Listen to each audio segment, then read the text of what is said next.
Welcome to our YouTube channel, where wisdom meets inspiration. In this channel, we share valuable insights to help you become the best version of yourself. Our content is designed to uplift your spirit and enrich your life. Make sure to subscribe to our channel to stay connected with this incredible journey. Click the subscribe button below. The nature of ultimate reality in Advaita Vedanta, metaphysically, epistemologically, and from an axiological perspective, it is silence. I'll explain that more as we go along. And the teaching is also in silence. I am reminded of Adi Shankara in his sublime Dakshinamurti Stotram, hymn to the Dakshinamurti, the south-facing Shiva. There he says, the teaching is in silence. Maunam Vyakhyanam. The highest teaching of Advaita Vedanta is in silence. And if that doesn't work, then there can be one word for the ultimate reality, which is Om. And if that doesn't work, then a short sentence, that you are, Tattvamasi. And if that doesn't work, you can expand a little further. Brahman is reality, the world is an appearance of Brahman, and you are Brahman. Brahma Satyam, Jagat Mithya, Jiva Brahmaiva Napara. And if that doesn't work, then there are all the Upanishads and the Gita and the Brahma Sutras and the vast literature of Advaita Vedanta, but all of it pointing towards silence. So the subject which we have chosen is silence, and though it seems little sacrilegious to speak about silence, but let's see what we can do. Let's enter into it progressively. This is an approach to Advaita Vedanta, non-duality, in the framework of silence. I was just thinking that ethics is silence. One does not think about ethics in that way. So a preliminary pass at the subject of silence, let us begin with ethical life. Somebody said, there are 100 ways of falling down, but there is only one way of standing up straight. So that means truth is one. Lies can be 100 or 1,000. So notice, then the silence of the noise of lies and untruth and dishonesty, that silence is truth. So silencing the multifarious forms of unethical behavior, unethical talk, unethical thinking, that silence is ethics, and that ethics is a form of silence too. When we come to action, our own, what we do in life, there is action prompted by desire. I do things because I want something. I want more money, pleasure, I want more appreciation, I have ambition, desire for power. All of these desires can be considered noise. And the silence of these desires, when our action comes from a one-pointed intention to be compassionate to all beings, to be of service to all beings, then that action is actually silence. The action prompted by desire, by the noise of our inner being. So when we work in the world outside to get things which we want, that's all right, but that does not lead to happiness. That does not lead to peace. That does not lead to silence. When we silence the desires and yet continue to act as the saints have acted, as the Jivan Muktas, those who are free while living, as they have acted, we convert karma into karma yoga. So karma, if you consider it to be noise, then karma yoga is silence. Notice, however, action continues. Our work in the world continues. But it is silence compared to work prompted by desire. Then, if we go a little further, in one way, there's the world or samsara, and there is another term for it in Vedanta, vyavahara. Vyavahara means transaction, dealing with the world, whatever we do in the world. And that's reduced to two kinds of transactions. One is verbal transaction, talking. Another one is thinking. So thinking is a kind of transaction with the world, talking is a kind of transaction with the world. And the silence in speech and the silence ultimately in thought, both are deeper levels of silence. So vyavahara, stopping this transaction. Now stopping the transaction cannot be done immediately. First of all, one must purify the transaction. So when our speech is rude and disrespectful and negative, then it is noise. And when we make an effort to convert our speech into respectful speech, into truthful speech, into helpful speech, then it becomes silence. It's closer to silence. We are purifying our transactions. In Sanskrit, vyavahara is shuddha vyavahara. We move from impure transaction to pure transaction at the level of speech.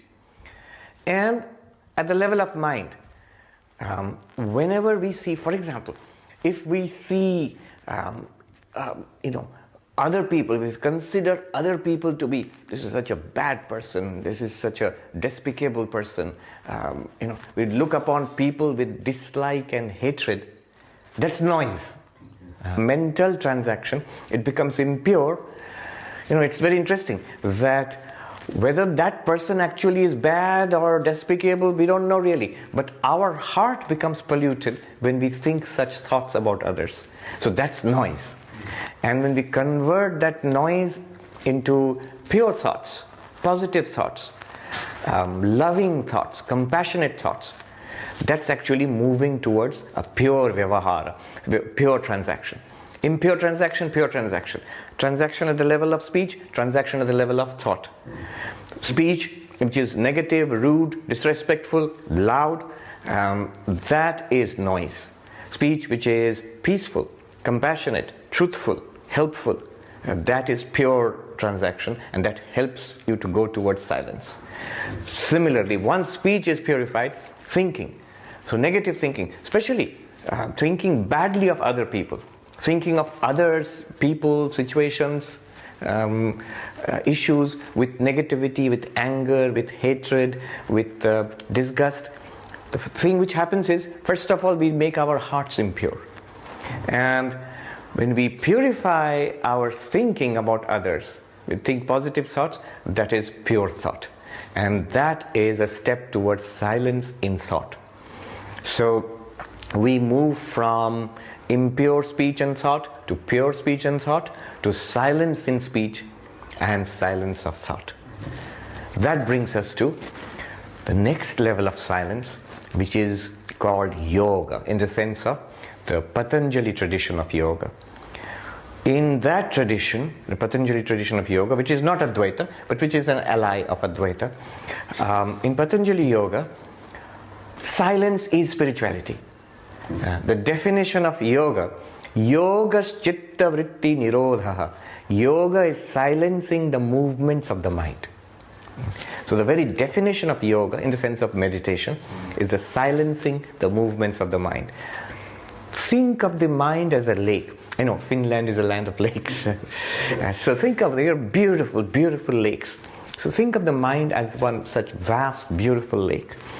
Now, sometimes there are waves on the surface of the lake. And sometimes the water may not be so clear. So when the water is pure and clear and the waves on the surface of the lake are silenced, then you can see through to the bottom of the lake.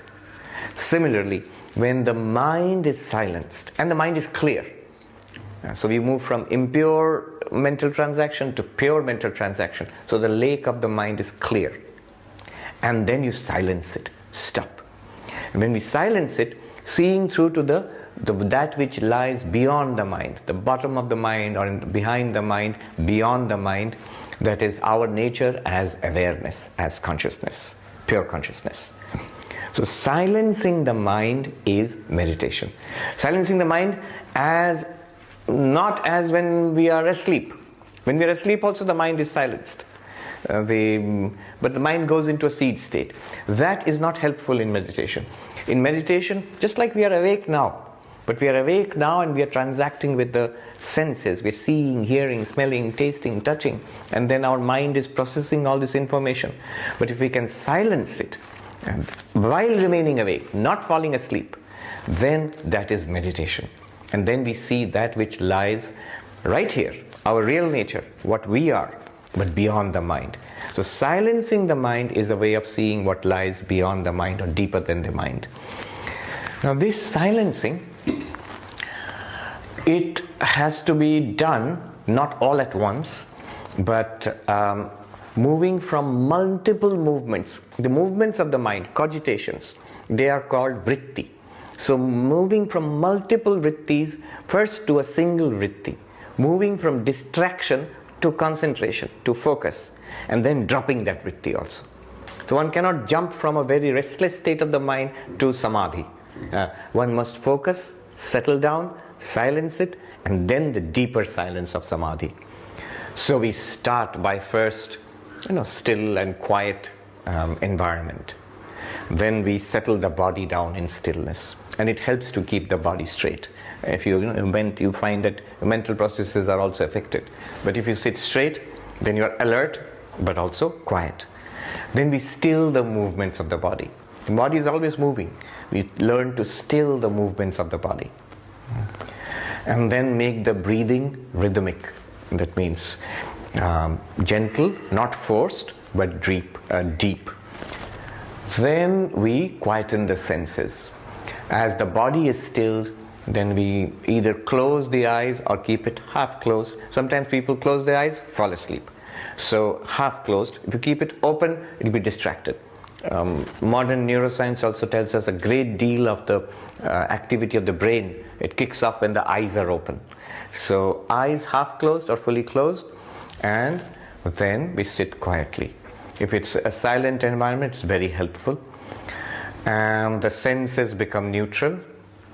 Then we follow the breath, and then we focus on one vritti, one movement of the mind. Here, for example, a mantra may be helpful. Some people chant Om. In Vedanta, there is a practice. It is called Dirgha Pranava Ucharana, chanting of the prolonged Om. So you chant for a long time, 15 minutes, 20 minutes, 30 minutes, a low, prolonged Om. Om.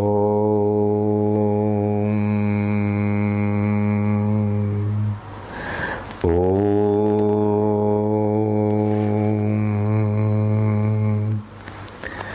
Om.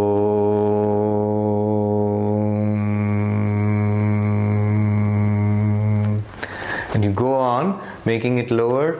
It will continue in the mind. This will quieten the mind. And then you drop that Om also.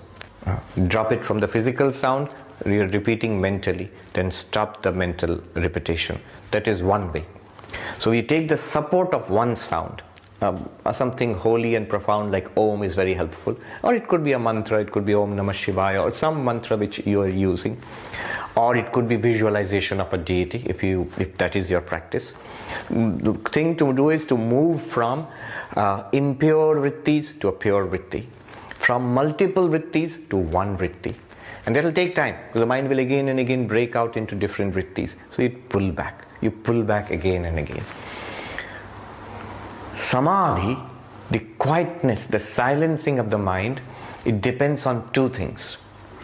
Krishna says in the Bhagavad Gita, Abhyasa vairagyabhyam tan nirodha. Silencing of the mind is done through, first the term is abhyasa, which means practice, and vairagya, which means dispassion or detachment.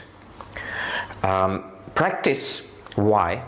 The essence of practice, even the Sanskrit word abhyasa, abhyasa, asa means to settle down, to put in one place, not to walk around.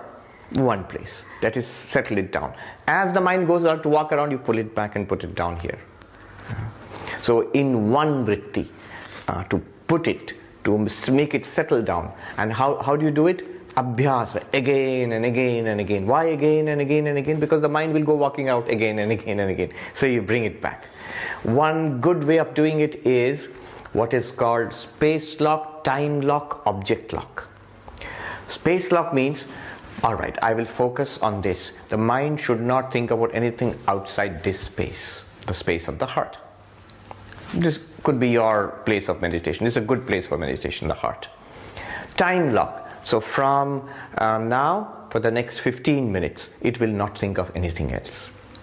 Yes, mind, you have thought of many things before this, and you will again think of many things after this, but 15 minutes, only that, here only, for 15 minutes you will not think of anything else.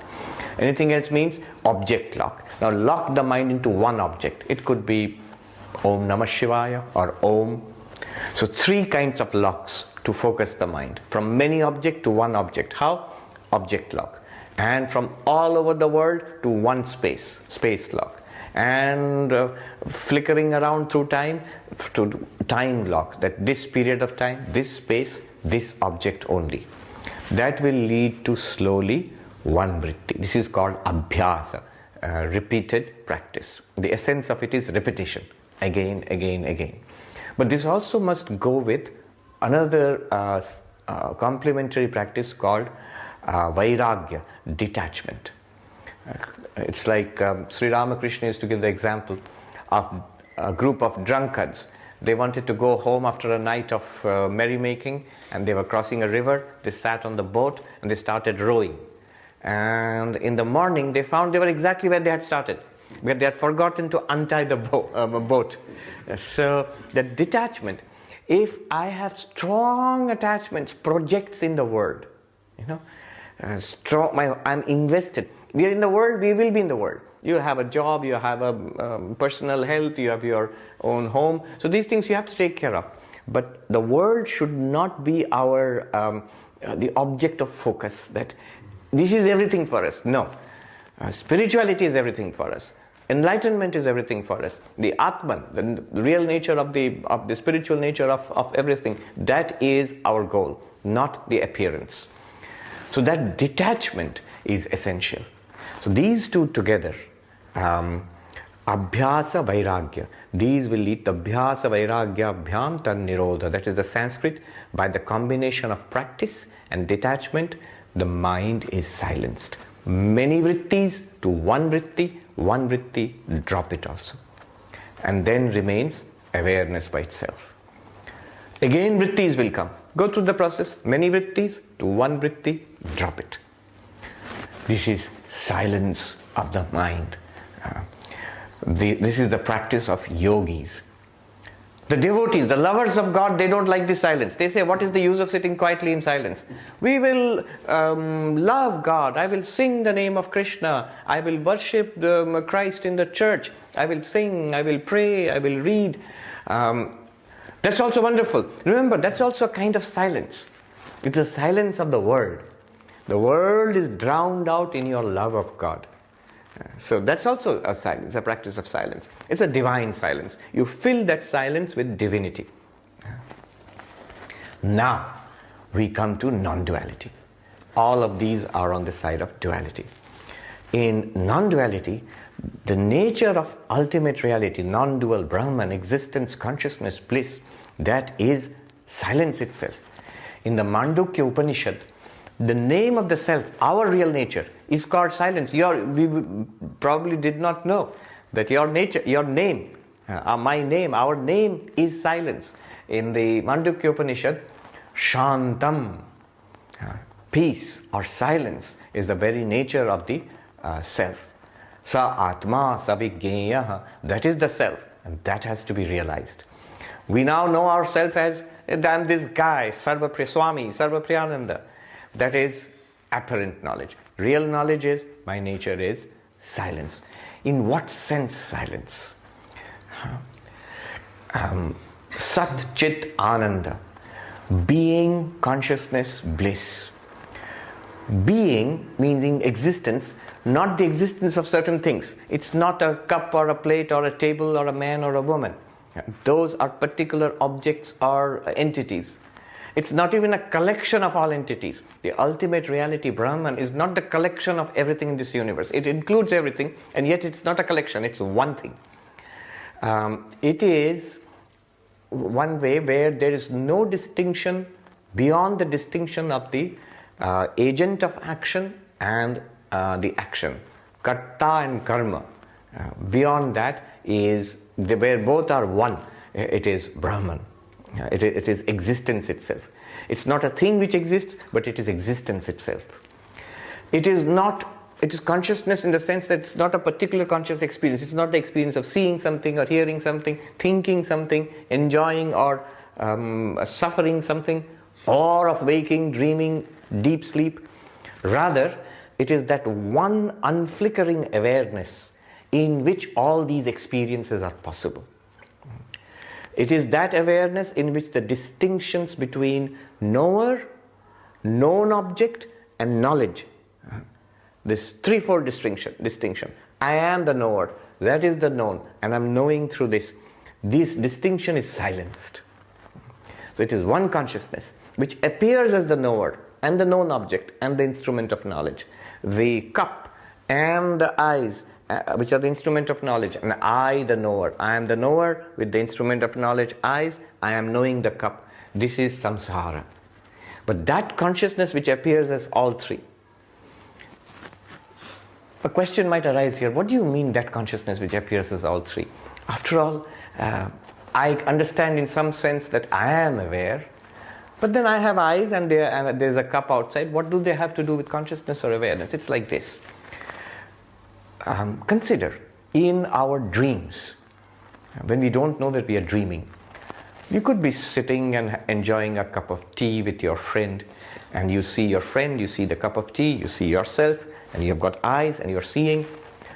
But when we wake up, we realize that world of the dreams, the whole thing was the mind. The dreamer's mind appeared as the friend, the cup of tea, the eyes, the person seeing, the seer, object of knowledge, and the instrument of knowledge, all were the dreaming mind.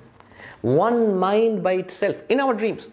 This is nothing extraordinary. I'm not making an extraordinary claim here. It is just our common experience. The mind by itself appeared as you, the knower, the cup of tea which you saw in the dream, and the eyes with which you saw the cup of tea. So the knower, instrument of knowledge, and object of knowledge, all are actually the dreaming mind. Now, that's a dream.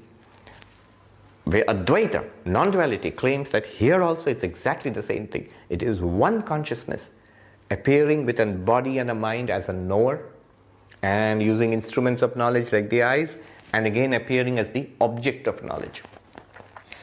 So, silencing the distinctions of these three is called pure consciousness. And pure consciousness is also bliss, ananda. The connection between silence and bliss. I was just thinking, I was feeling it yesterday when I'm in Finland. It is the, if you look it up, it's the happiest country in the world.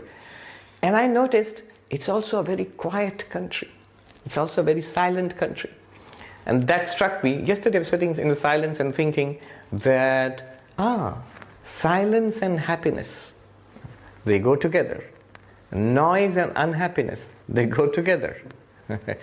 So silence is also bliss. And when there is a limitation, particular objects, this is a cup of tea, I am enjoying the cup of tea, that's a kind of happiness, but that's like noise. But when you remove the limitations of the time, space and object, just unlimited, the Upanishad defines that unlimited awareness as happiness. There's a saying in the Chandogya Upanishad, Yo vai bhuma tat sukham, that which is the vast, that which is the unlimited, that is happiness. Nalpe sukham asti, there is no real happiness in the limited. We keep seeking happiness in the limited. But actually, our unlimited nature, our nature which is silence with a capital S, from that only happiness comes. And we mistake it that it has come from the objects, the limited objects. So, being, consciousness, bliss, Sat, Chit, Ananda, they are all silence in the sense of the capital S silence. And notice the difference between the yogic silence and the Advaitic or non-dual silence. The yogic silence is an actual physical silence, verbal silence, mental silence. Then you appreciate that which is the witness of the silence. In Advaita Vedanta, in the middle of activity, whether there is activity or not, and the silence which is the real nature, the Atman itself is silence. So the real nature is always there. In the midst of the noise and activity of your life, and in meditation, and in sleep, in life, and in death, underlying it all is this spiritual silence, this one luminous awareness, limitless awareness. So that's the ultimate nature of silence, and that you are, Tattvamasi. Become Swami Vivekananda's messenger. Share the video with 3 of your friends.